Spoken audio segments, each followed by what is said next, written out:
Bom dia mesmo? Maravilhoso. Que domingo, né? Gente, para de chover. Sabe que a chuva é uma criação de Deus. É maravilhosa a chuva. Mas tu percebe que tudo que é demais atrapalha, né? Até o sol, se deixar muitos dias com sol, falta água. Aí se ficar muitos dias com chuva, a gente tem que comprar um barco. Mas vamos agradecer a Deus, vamos orar, né, por esse dia, por esse domingo maravilhoso, de sol. Lá em casa não está secando nada, porque é só umidade, mas temos que agradecer a Deus. Então eu gostaria de pedir para vocês abaixarem suas cabeças, se colocarem na presença de Deus. Aliás, já estamos na presença de Deus.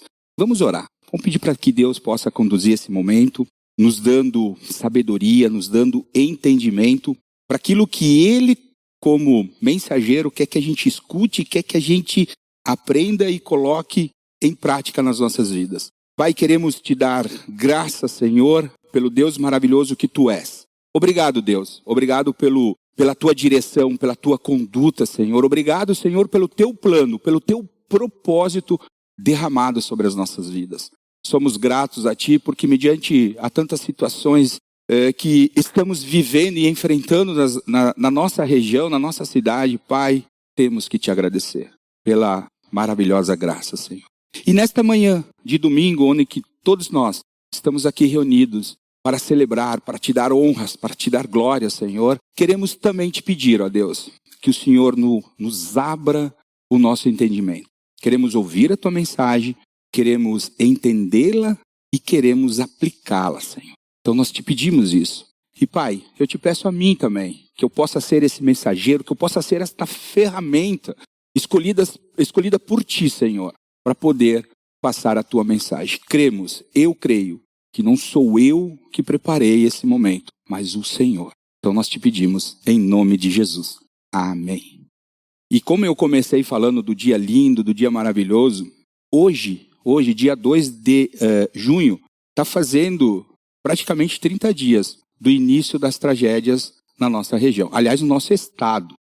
E as chuvas começaram um pouco antes, mas até realmente essa chuva começar a criar um certo efeito na nossa geografia, no nosso clima, eu lembro que dia 1º de maio, uma quarta-feira, feriado, a gente começou a ouvir das catástrofes. Aliás, dia seguinte, ou 2 dias depois, começou a ter o terror e a tragédia lá para baixo no vale, que daí a água que estava caindo aqui nas montanhas começou a descer e a encher os rios lá para baixo. Mas aqui na serra, deslizamentos um atrás do outro, e com o passar do tempo a gente começou a ver qual foi o impacto desta tragédia. E eu pesquisei, né, lá na internet no site da Defesa Civil para saber os números, né? Talvez isso não faça sentido para vocês. Talvez isso não faça sentido para nós. Mas é algo trágico. Eu quero compartilhar isso com vocês. Foram 473 municípios afetados. Pessoas em abrigos, 39.595. Pessoas resgatadas por voluntários, 77.729. Desalojados, ou seja, eu entendo que perderam suas casas, 580.111 pessoas. Afetados pela catástrofe, pela cheia, pelas chuvas sem fim, 2.347.664 pessoas. Feridos, 806 pessoas. Desaparecidos ainda até o dia de hoje, 44 pessoas. E aqui vem, acho que desses números que eu estou dizendo, o mais triste. Aquilo que realmente fere os nossos corações e que faz com que a gente derrame as nossas lágrimas. Óbitos confirmados, 169 pessoas.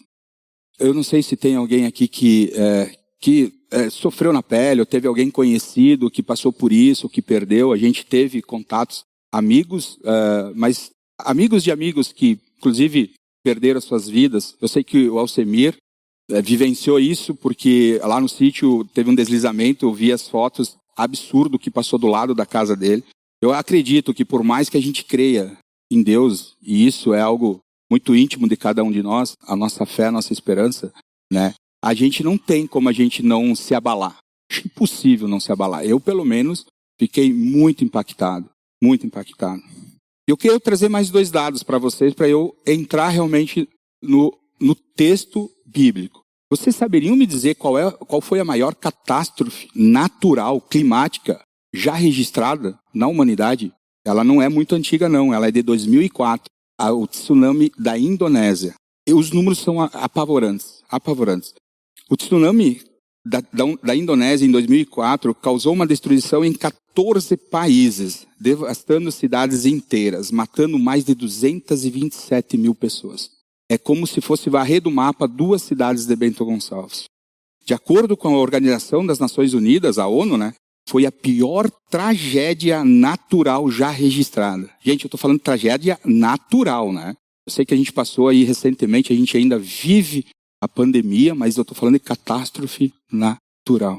O tsunami de 2004 na Indonésia é considerado o mais mortal de todos os tempos. As estimativas indicam que cerca de 1,7 milhões de pessoas ficaram desabrigadas e mais de 227 mil pessoas foram mortas ou desaparecidas, porque teve muita gente que não foi mais encontrada, que eu acho que é uma dor, tornando então esse o evento mais mortal da história. Compartilho com vocês também o tsunami de 2011 do Japão. Foram 18.500 pessoas mortas e desaparecidas. A do Japão também, pesquisam na internet, é algo assim que, meu Deus, que tragédia. E quando a gente ouve falar dessas tragédias, e tem contato com pessoas que passaram por isso, né? São 2 sábados que a gente vem levando mantimento para essas pessoas. A gente foi para Cruzeiro do Sul, a gente foi para ontem para Esteio. É assim, cenário de guerra. E a gente vê as pessoas, elas não estão só carentes das suas estruturas que foram invadidas pela água. Mas existe um questionamento do porquê. O porquê, né? Uma coisa assim que em meio às suas lamentações, por que tudo isso acontece, né?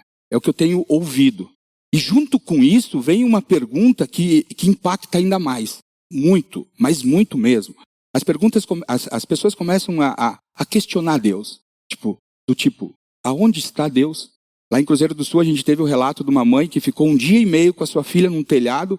Eu olhei para aquele telhado e disse, ali está Deus. Porque é impossível olhar para aquele telhado e dizer que 1 dia e meio, casas de 2 andares com estruturas absurdas, a água levou embora, ali do lado. E aquela casa ficou de pé para salvar a vida do pai, da mãe e da sua filhinha de 5 anos. Que muitos não tiveram, como falar de sorte, a mesma sorte. Mas é impactante. Então a pergunta é, dessas pessoas, aonde está Deus?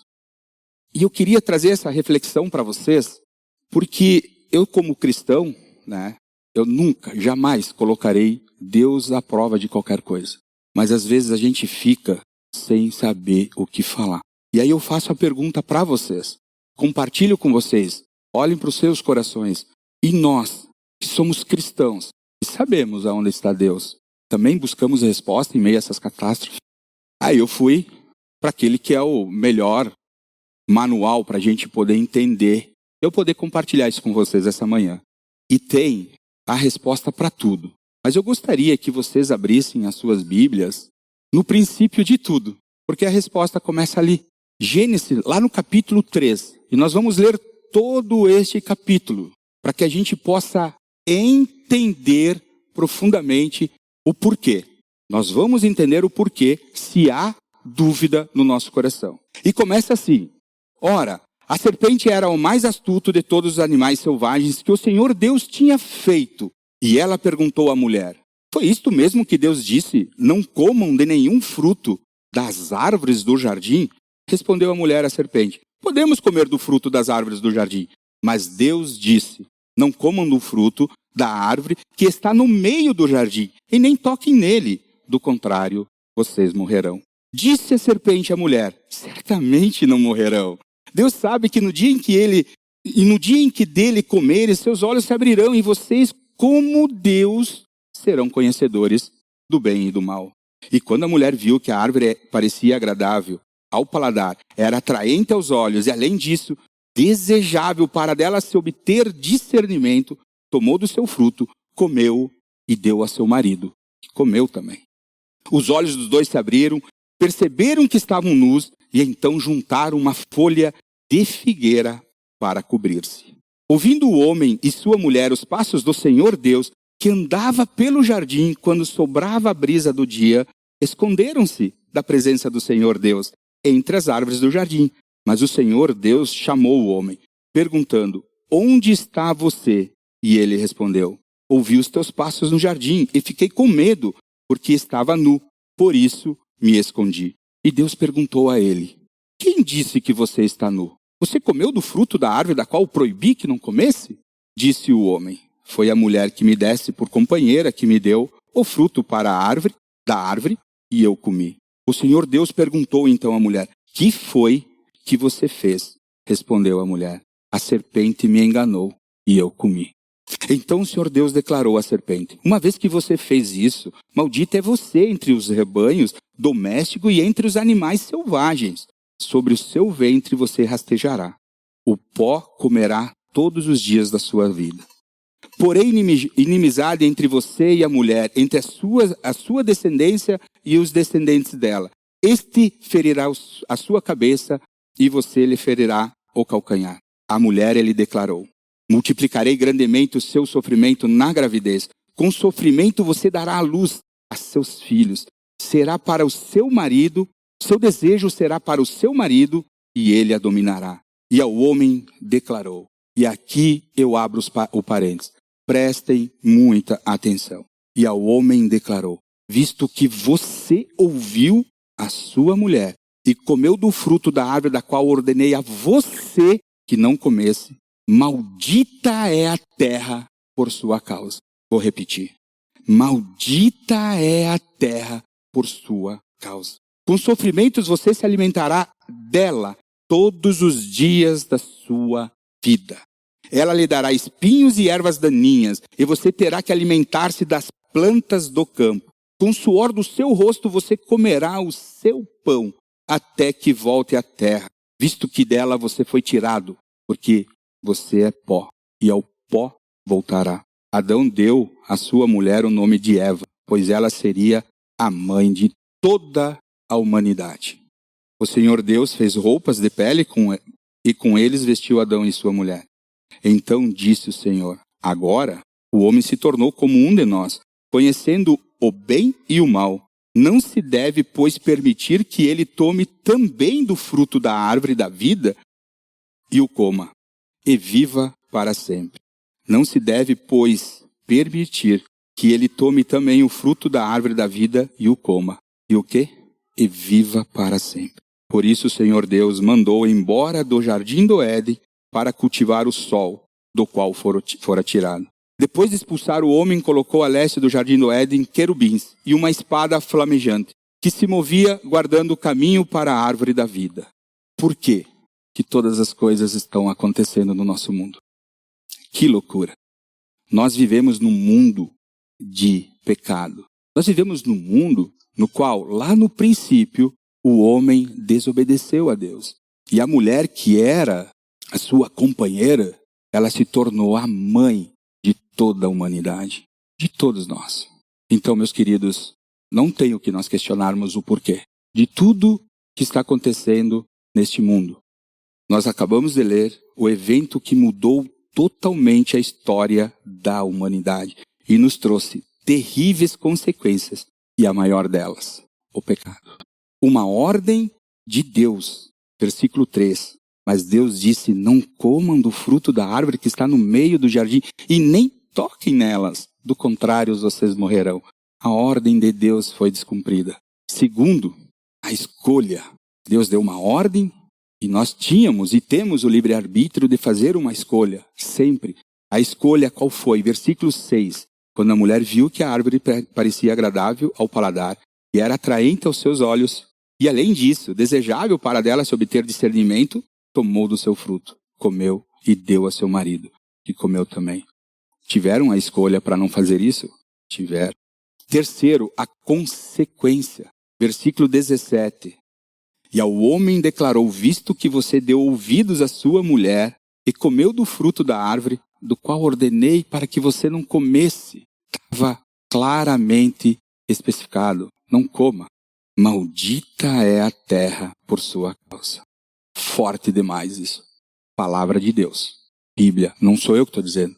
Maldita é a terra por sua causa. Com sofrimentos, você se alimentará dela todos os dias da sua vida. E quarto, a grande perda. Deus não deixou barato. Versículo 23. Por isso o Senhor Deus mandou embora do jardim do Éden, para cultivar o solo do qual fora tirado. A separação. Separação. Todos aqui tiveram abismo ligado? Se eu pedir para vocês levantar a mão, vocês não ficam envergonhados? Quantos tiveram abismo ligado? Oh, maravilha! É todo mundo. Que legal. Muito legal. Eu vou pedir para a Eduarda projetar o primeiro desenho para vocês. Abismo ligado é um estudo que a gente passa para evangelizar as pessoas que a gente quer falar de Cristo. O Aliança tem essa ferramenta e ela é incrível. Mas eu fiz esse desenho porque quando a gente faz o abismo ligado, passa o abismo ligado, ou até mesmo recebe o abismo ligado, a gente faz os desenhozinhos. Todo mundo fez os desenhozinhos lá? Esse, eu não começo por esse. Mas eu quis fazer, ilustrar para vocês, que aí está o Jardim do Éden. Ali está o homem, a mulher e a glória de Deus. Aqui era o princípio de tudo. Aqui, Deus preparou para que eu e você vivêssemos sem o pecado, com amor, humildade. Aqui, os rios jamais sairiam dos seus leitos. Aqui, as montanhas que Deus o fez jamais despencariam pelo volume de água. Aqui os pássaros voariam cantarolando, nós vivendo uma vida eterna, sem a preocupação, sem a ansiedade, sem a depressão, sem nada que o mundo nos oferece. Aqui está o paraíso, o Jardim do Éden. Mas daí, teve um evento no meio dessa trajetória. O homem resolveu desobedecer a Deus. E não importa se foi a mulher que comeu primeiro e deu para o seu marido, não importa. O homem e a mulher desobedeceram a Deus. E ainda no paraíso, vocês vejam que eu fiz eles com 2 maçãzinhas ali, 2 frutinhas nas mãos, desobedecendo a Deus. Ainda ali no paraíso, Deus jogou a sua ira. Deus colocou a sua consequência. Me fugiu até a palavra que eu ia dizer, mas Deus, eu não queria usar a palavra castigo, mas Deus castigou. Deus castigou da sua justiça de lá. E eu vou falar disso depois. E aí, a consequência, por Deus ser justo, houve a separação. E no meio, entre Deus e a humanidade, virou um abismo que a gente não consegue mensurar o tamanho dele. Sim, Deus continua no reino, Deus continua no seu reino, no Jardim do Éden, e nós estamos separados. Mas eu quero que vocês prestem atenção para um pequeno detalhe. Nós viemos viver num mundo, e esse mundo, infelizmente, ele é comandado por Satanás. Talvez você não entenda isso, e eu estou à disposição para explicar isso com mais tempo. Mas esse mundo em que nós vivemos, ele é comandado por Satanás. É Satanás que reina nesse país, nesse mundo. E Satanás, ele é tão astuto que ele manipula a sociedade. Ele manipula a sociedade. E aonde que eu e você estamos inseridos? Na sociedade. Ou seja, Satanás manipula a sociedade que nos manipula. E a gente vive um curso de pecado, um curso com as nossas próprias forças, num mundo separado de Deus. A desobediência que gerou o pecado, que gerou a separação de Deus e que gera sofrimento. E chegamos nas respostas dos porquês que tudo que vem acontecendo no nosso mundo vem acontecendo. Porque nós estamos separados de Deus. E o que separa é o pecado. Em 2 Coríntios, no capítulo 4, versículo 4, Deus nos diz o seguinte, alto e claro, o Deus desta era, Satanás, cegou o entendimento dos descrentes, para que não vejam a luz do evangelho da glória de Cristo, que é a imagem de Deus. Vou explicar para vocês. Satanás, que está comandando o mundo em que vivemos, ele cega o entendimento das pessoas, para que essas pessoas não enxergam a glória de Deus. Por isso acontece tudo o que vem acontecendo neste mundo. As pessoas estão cegas, e a cegueira delas fazem elas duvidarem, questionarem a Deus. Temos sim um povo descrente que se permite cegar-se ao invés de olhar para a glória de Deus. E meus queridos, se eu sei o porquê das tragédias que acontecem no nosso mundo, qual é a resposta então para onde está Deus? Ou seja, aonde está Deus? É simples, no mesmo lugar. Deus está no mesmo lugar, ele nunca saiu e ele está no controle de tudo. Romanos 8, Deus nos fala que sabemos que Deus age em todas as coisas para o bem daquele que o ama, dos que foram chamados de acordo com o seu propósito. Ou seja, Deus está no controle daqueles que os amam. Daqueles que não amam a Deus, Deus não está no controle. Por quê? Aonde está Deus? Quando eu olho um pedófilo abusando de uma criancinha, eu vejo Deus no mesmo lugar. Quando uma mãe resolve abandonar a sua filha e colocar na lata do lixo, Deus está no mesmo lugar. Quando eu vejo uma filha junto com o seu namorado e o irmão do seu namorado arquitetar a morte dos seus pais pelo dinheiro e a fortuna que os pais tinham, sem ela saber que ela já era herdeira, Deus está no mesmo lugar. Quando eu olho um cantor famoso no auge da sua carreira se acidentar, ele e a sua namorada, e morrer os dois, e o pai desse rapaz não saber quem é Deus, e questionar a Deus dizendo, como Deus pode permitir que meu filho morra? Esse pai nem sabe que Deus está no mesmo lugar. Quando um jovem deixa a igreja, porque o mundo lá fora tem muitas atrações, e ele quer viver esse mundo lá fora, Deus está no mesmo lugar. Quando um pai arquiteta a morte da sua filha jogando do 6º andar de um prédio, porque a sua atual esposa não suporta o fato de essa criança estar junto com os filhos do novo relacionamento, Deus está no mesmo lugar. Ou seja, queridos, esse é o mundo em que Deus falou que a mulher, chamada Eva, seria a mãe. Deus está no mesmo lugar. Quando famílias perdem tudo o que tinha, numa enxurrada, numa enchente, inclusive vidas, Deus está no mesmo lugar. Ou seja, meus queridos, Deus está no controle de tudo, permitindo tudo, e enquanto milhares de pessoas estão de costas para Deus, priorizando tudo em suas vidas, menos a Deus. E a pergunta que essas pessoas fazem quando estão passando por alguma situação, qualquer, não é nenhuma tragédia, mas qualquer, é: aonde está Deus?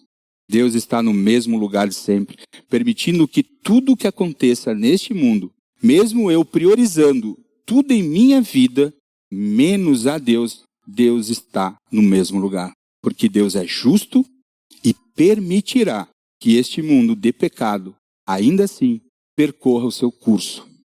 Mas se eu disser para vocês que não era para ser assim, e a gente já viu que não era para ser assim, eu quero compartilhar para vocês, eu fiz a leitura aqui dá 2 minutos, eu li um livro de um autor fantástico. Aliás, eu estou lendo desde quando comecei a mensagem. Mas eu quero que vocês fechem os olhos de vocês e prestem atenção no que eu vou ler para vocês. O nome dessa história chama-se Adão e Eva. Depois eu vou dizer para vocês quem é o autor. Esta é a história das origens dos céus e da terra. No tempo em que foram criados, quando o Senhor Deus fez a terra e os céus, ainda não tinha brotado nenhum arbustos nos campos, e nenhuma planta havia germinado, porque o Senhor Deus ainda não tinha feito chover sobre a terra, e também não havia homem para cultivar o solo. Todavia brotava aqui na terra e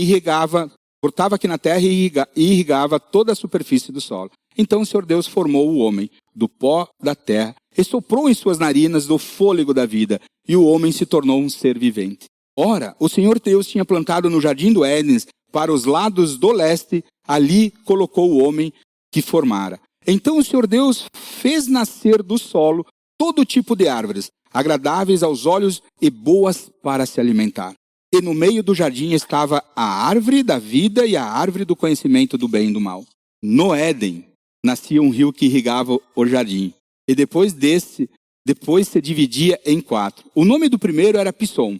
Ele percorre toda a terra de Avilá, onde existe ouro. O ouro daquela terra é excelente. Lá também existia o bidélio e a pedra de ônix. O segundo rio percorre toda a terra de Cuxê até Gion.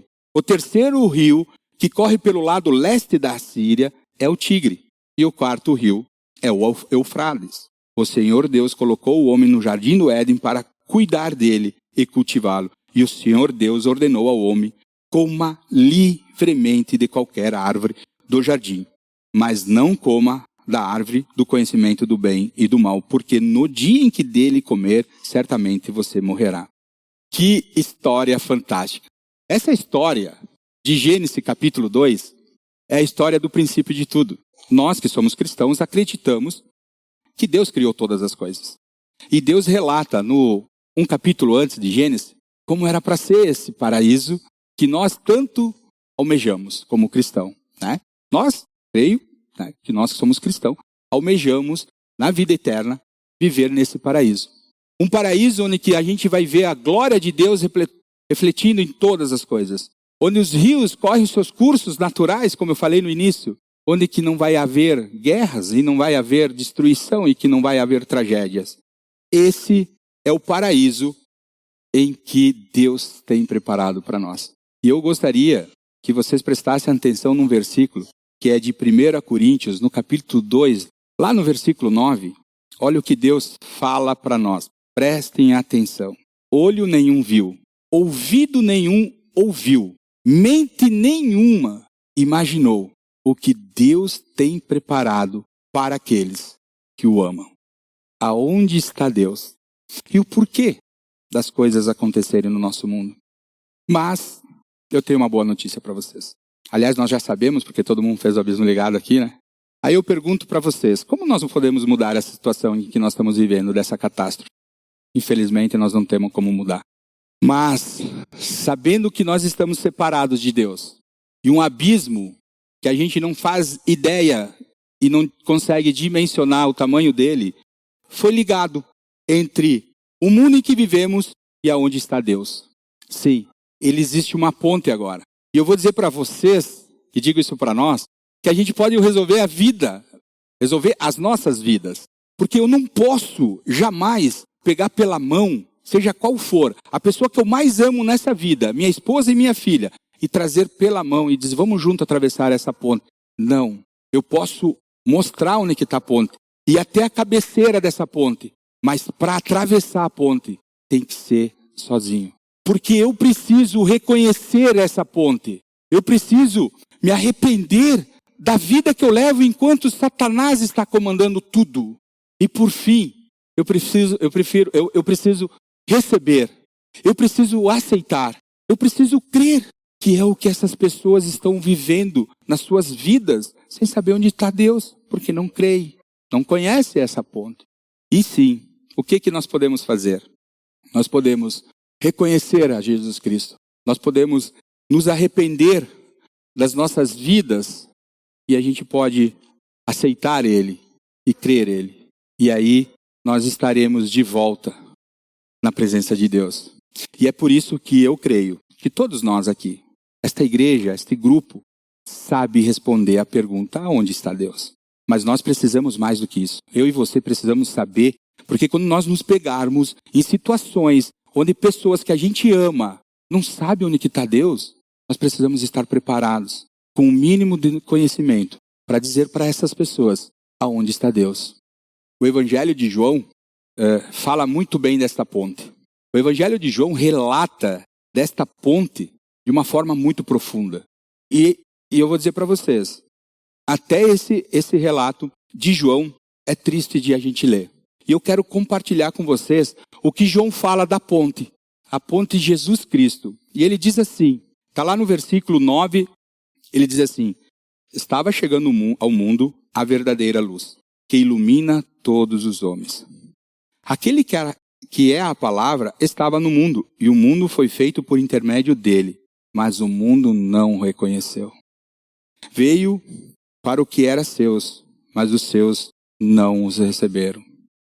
Contudo, aos que receberam, aos que creram, e em seu nome deu-lhes o direito de se tornarem filhos de Deus, os quais não nasceram por descendência natural, e nem pela vontade da carne, e nem pela vontade de algum homem, mas nasceram de Deus. pela vontade de Deus. Aquele que é a palavra tornou-se carne e viveu entre nós. Vimos a sua glória, glória como o unigênito, vindo do Pai, cheio de graça e verdade. Essa é a ponte. João dá testemunho dele. Ele exclama: este é aquele de quem eu falei, aquele que vem depois de mim e é superior a mim, porque já existia antes de mim. Todos recebemos de sua plenitude graça sobre graça. Verdade e a verdade vieram por intermédio de Jesus Cristo. Ninguém jamais viu a Deus, mas Deus, o unigênito, que está junto do Pai, o tornou conhecido. Queridos, se por meio da desobediência de um homem, o pecado entrou na humanidade e, consequentemente, fomos expulsos do paraíso, perdemos a vida eterna, fomos tirados da presença de Deus e o mundo virou de ponta cabeça por meio do sacrifício do sangue de um homem. E hoje nós vamos participar da ceia. E eu peço para vocês que esse momento seja uma celebração nas nossas vidas. Que esse suco que representa o sangue do nosso Senhor Jesus Cristo e esse pão que representa o seu corpo humilhado naquela cruz possa fazer todo o sentido. Que a gente não participa da ceia pelo simples ritual de estarmos num domingo de manhã porque a gente acredita que somos cristãos. Não, queridos, olhem para essa ponte. Jesus Cristo, para poder fazer com que a gente voltasse à presença de Deus, Ele derramou o seu sangue. Essa cruz está toda ela suja do sangue mais precioso do mundo. Por meio do sacrifício do sangue de um homem, seu sangue precioso derramado na cruz, seu corpo humilhado e espancado, pregado na cruz, esse grande feito nos leva de volta ao paraíso. Nos devolve o direito que nós tínhamos perdido, a vida eterna. E principalmente, nos leva de volta à presença do Pai. Aonde está Deus? Jesus Cristo pagou um preço altíssimo pelos nossos pecados, com o seu próprio sangue. E o que a gente pode fazer por isso é fazer com que realmente o sacrifício de Jesus Cristo tenha valor nas nossas vidas, com aquilo que nós vivenciamos todos os dias. Não é somente hoje, domingo de manhã, todos os dias das nossas vidas, nós precisamos fazer com que esse sacrifício seja engrandecido. Ó Deus, mais uma vez, ó Senhor, quero te agradecer por este momento tão precioso. Obrigado, Senhor, por nos trazer aqui, por essas pessoas terem a coragem, Senhor, de vir num domingo de manhã celebrar a tua ceia, ter a coragem e o amor, o compromisso, a responsabilidade contigo, Senhor. Que o Senhor nos abençoe nesse domingo, que o Senhor nos leve para as nossas casas nesse final de semana, para que a gente possa contemplar ainda assim, continuando o nosso dia, a tua glória, Senhor. Que nós possamos continuar nas nossas vidas dando graças sobre graças a ti, ó Senhor. Muito obrigado, Pai. E oramos sempre em nome do nosso Senhor Jesus Cristo. Amém.